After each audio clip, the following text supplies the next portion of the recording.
종합 스포츠 분석 토킹 채널입니다. 10년 이상의 실전 경험과 노하우를 담아 데이터 기반 핵심 분석부터 최강 배팅 전략까지 아낌없이 공유해드립니다. 수년간 운영된 전문 분석방 링크는 고정 댓글에서 바로 확인 가능합니다. 헬라스 베로나 vs 우디네세. 이번 매치는 느린 후방 빌드업에 고전하는 베로나와 타이밍을 조절하는 전방 압박에 강점을 가진 우디네세의 상성이 정면으로 부딪히는 구도다. 베로나는 3백과 미들라인을 넓게 벌려 패스로 전개하려 하지만 수비수와 미드필더 사이의 패스 속도가 늦고 첫 터치 이후 다음 선택이 한 비트씩 늦어지는 장면이 많다. 그래서 상대가 라인을 끌어올려 변칙적인 전방 압박을 걸어오는 순간 베로나의 빌드업은 쉽게 측면 코너 쪽에 몰리거나 골키퍼까지 공이 내려가며 템포가 끊긴다. 이때 골키퍼가 다시 길게 차내는 패턴이 반복되면 지오바네는 전방에서 등지는 움직임으로 공을 지키려다 수비수 두세 명에게 둘러싸여 고립되고 세컨볼 싸움은 중원 숫자 싸움에서 밀리는 베로나가 불리해진다. 결국 베로나는 자기 진영에서 공을 돌리는 구간은 길어도 실제로 상대 박스 근처까지 공을 가져가는 횟수는 제한적이고 실수 한 번이 그대로 실점 위기로 이어지는 불안한 경기 그림이 나올 가능성이 크다.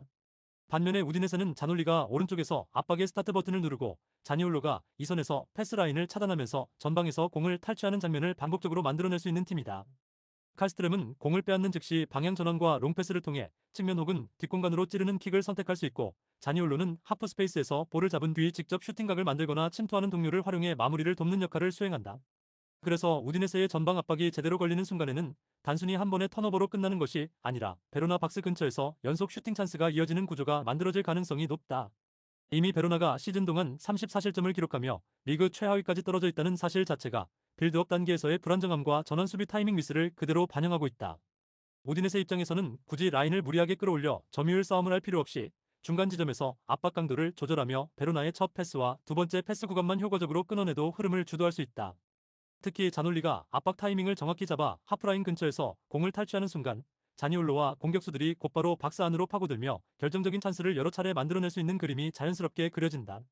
베로나는 실점이 쌓이면서 심리적으로도 불안한 상태라 실수 한 번 이후 급하게 라인을 올리거나 무리한 전진 패스를 시도하는 장면이 늘어날 수 있고 이런 조급함은 다시 우디네세의 역습과 전방 탈취의 먹잇감이 될 여지가 크다. 또한 우디네세는 두 줄 수비를 유지한 채로도 자니올로의 개인 돌파와 칼스트렘의 킥으로 공격 전환의 날카로움을 확보할 수 있어 상대보다 적은 기회에서 더 높은 득점 효율을 기대할 수 있는 구조다.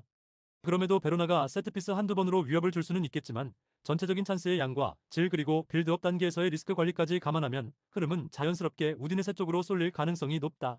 결국 이 경기는 베로나가 빌드업에서 실수를 줄이고 템포를 끌어올리지 못하는 한 우디네세의 전방 압박과 전환 속도가 점점 더 큰 차이를 만들어낼 수 있는 매치업이라고 볼 수 있다. 토킹 추천 배팅 승무패 베로나 패 강추 언더오버 오버 추천 에버턴 vs 리즈유. 이 경기는 에버튼의 메잘라 전술이 리즈 유나이티드의 3-1-4 이 수비 구조를 얼마나 흔들어 놓느냐에 따라 승부의 방향이 갈릴 가능성이 높다. 에버튼은 1호에그 부남이 중앙에서 볼을 받았다가 곧바로 측면 하프 스페이스로 대각선 침투를 가져가는 움직임을 통해 리즈의 수비 시야를 안쪽과 바깥쪽으로 동시에 갈라놓는 그림을 준비하고 있다.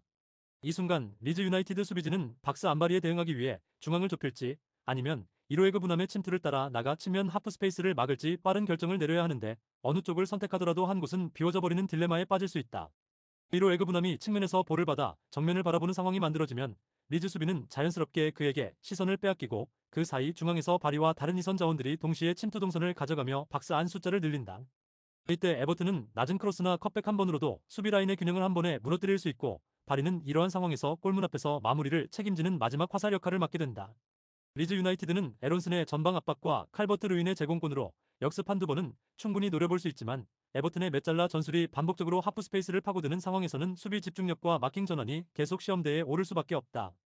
슈타우가 넓은 지역을 혼자 커버해야 하는 구조상 1호에그 분함의 침투를 끝까지 따라가다 보면 중앙 공간이 비고 중앙을 우선적으로 지키려다 보면 하프 스페이스에서 프리한 상태로 볼을 허용하는 장면이 늘어나는 양면 리스크가 존재한다. 결국 파이널 서드에서의 디테일과 침투 타이밍 완성도 그리고 컷백 패턴의 완성도를 종합해보면 에버튼이 리즈 유나이티드의 구조적인 약점을 더 강하게 찌를 수 있는 전술적 준비를 마친 상태로 볼 수 있다. 토킹 추천 배팅 승무패 에버튼 승강추 언더오버 오버 추천 지로나 vs 헤타페. 이 경기는 단순히 순위나 승점 차가 아니라 팀 분위기와 전술 완성도의 차이가 그대로 드러날 만한 매치업이다. 지로나는 치강코프를 중심으로 한 콤팩트한 공격 루트를 바탕으로 수비 라인과 중원, 이선이 하나의 블록처럼 움직이며 3연승을 이어가고 있다. 공격 전개에서 바나트가 측면에서 폭을 넓혀주면 이반 마르틴이 그 안쪽 간격을 활용해 전진 패스를 선택하고 치강코프가 하프 스페이스로 파고들며 상대 수비 간격을 찢는 그림이 자연스럽게 연결된다. 반면 헤타페는 중원과 수비 라인 간격이 과도하게 벌어져 첫 번째 압박이 헛돌고 난 뒤 두 번째, 세 번째 라인이 전혀 연계되지 못하는 상황이 반복되고 있다. 이런 구조에서는 마이로 마르틴이나 아람바리가 압박에 참여하더라도 공 뒤쪽에서 커버해줄 라인이 따라붙지 못해 패스 한 번에 하프 스페이스가 통째로 열리는 약점이 드러난다. 지로나 입장에서는 바로 이 지점을 치간코프와 이반 마르틴의 변칙적인 전방 압박과 역압박으로 파고들 수 있다. 헤타페 빌드업이 시작되는 순간 이반 마르틴이 패스 방향을 예측해 차단각을 잡고 치간코프가 측면에서 안쪽으로 휘어들어 들어가며 볼 소유자에게 압력을 가하는 장면이 자주 나올 수 있다. 이때 뒷선에서 바나트까지 라인 위로 끌어올려 압박에 동참하면 헤타페의 수비와 미드필더 사이 공간에 그대로 주황색 신호등이 켜지는 것처럼 빈 공간이 드러나는 구도가 예상된다. 그 공간으로 이반 마르틴이 한 번 더 파고들거나 치간코프가 중앙으로 좁혀 들어와 연속된 원투 패스를 주고받는 순간 박스 앞에서 슈팅각이 자연스럽게 열릴 가능성이 크다. 또한 헤타페는 간격이 무너지면서 파울로 위기를 끊는 장면도 많아 지로나의 세트피스 상황 역시 충분히 득점 기대값을 가진 기회가 될 수 있다. 분위기 측면에서도 지로나는 연승 흐름 속에서 자신있게 라인을 끌어올릴 수 있는 반면 헤타페는 연패와 부진한 경기력 탓에 라인을 올리기도 내리기도 애매한 심리 상태에 놓여 있다. 결국 이 경기는 공수 간격을 촘촘히 유지하며 압박과 전개를 동시에 구현하는 팀과 간격이 벌어져 양쪽 모두 제대로 되지 않는 팀의 맞대결이라는 점에서 흐름이 어느 쪽으로 기울지 그림이 비교적 명확한 편이다. 토킹 추천 배팅 승무패 지로나 승강추 언더오버 오버 추천 구독, 좋아요, 알림 설정 토킹 가족방에서 더 많은 혜택을 만나보세요. 가족방은 고정 댓글의 링크를 통해 문의하세요. 감사합니다.